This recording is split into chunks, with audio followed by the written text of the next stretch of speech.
Good morning mga ka-farmers! Ngayong araw nga pala ay maaga akong gumising at dahil may pupuntahan kami.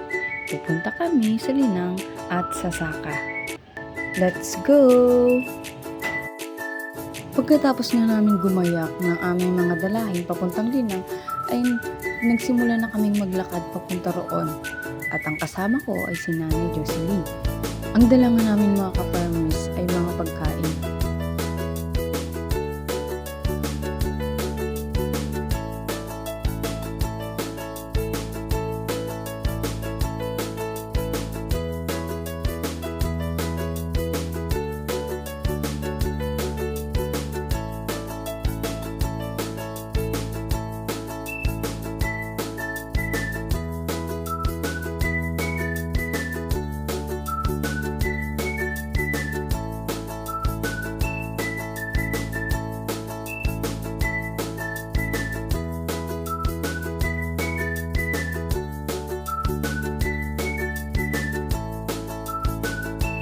Dito na nga pala kami dumaan sa may Don Emilio ng elementary school upang mas malapit ang aming lalakarin papuntang Linang dahil ito ay shortcut kumpara sa isang daan.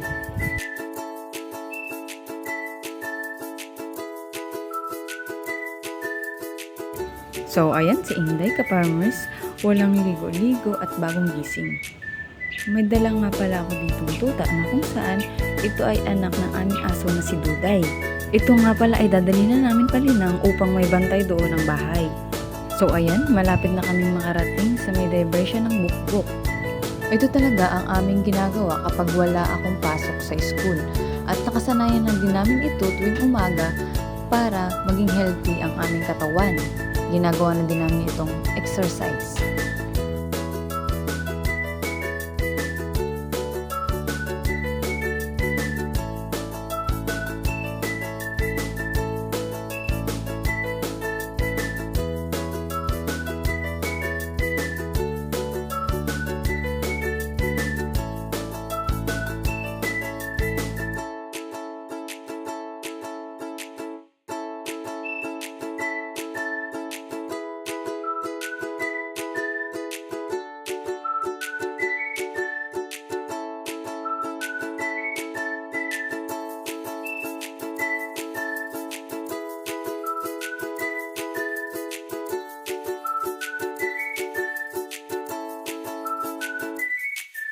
So ayan, nandito na kami sa diversion ng bukbok.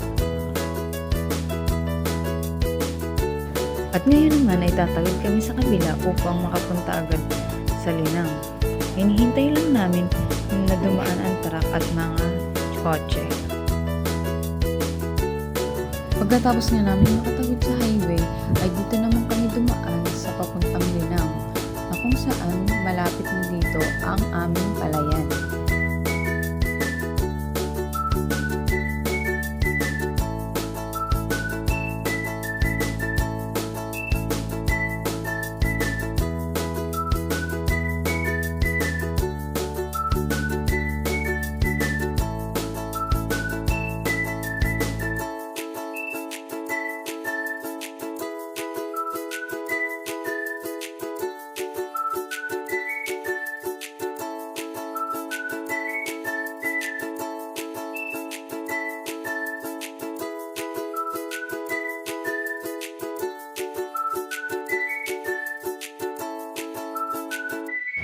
Dito nga pala guys ay dadaan pa kami sa tulay na kung saan ito ay siraan na at dapat isa-isa lang ang dumadaan dito.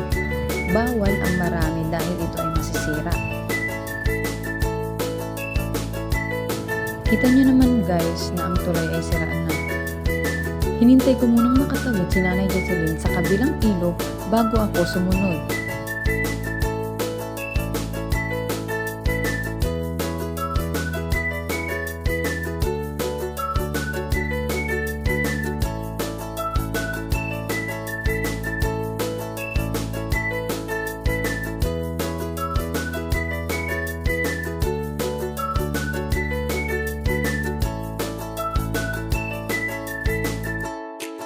So ayan, nadaanan nga pala namin ang kalabaw ni Nanay Jocelyn na kung saan ay inaalagaan ito ng mag-aalaga sa Linang.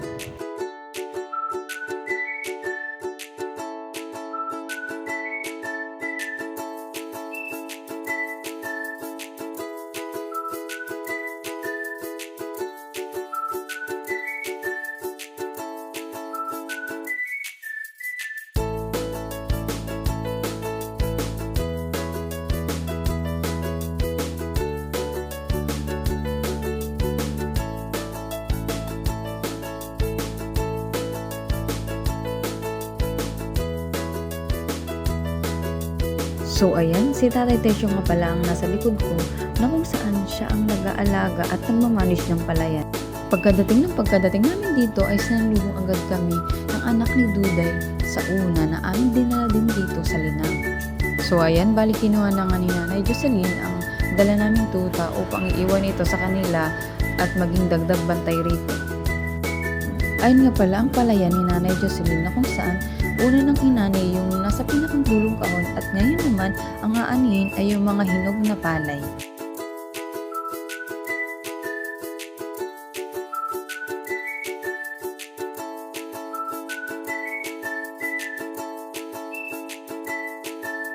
Ngayon naman ay sinimulan na namin maglakad pa uwi upang nang sa ganun ay makauwi na agad kami.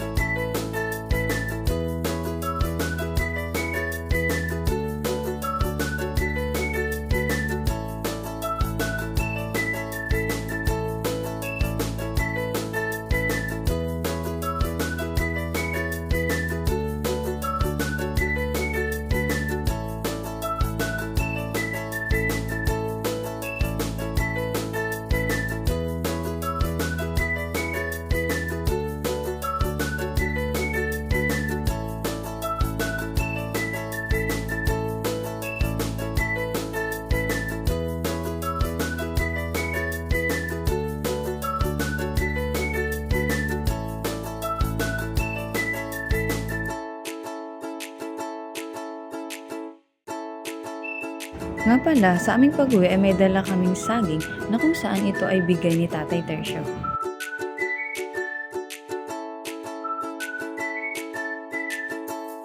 So ayan mga ka-farmers, mukhang tuwang-tuwa si Inday at may dalang saging na galing sa Linang. At ngayon naman habang wala pang mga celebration ng bukbok, habang wala pang nada ang truck at mga tricycle.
Ngayon naman ay malapit na kaming makarating sa bahay ni Nanay Jocelyn na kung saan hinihintay kami ni Duday at hinihintay niya ring bumalik ang kanyang anak na aming dinala sa Linang.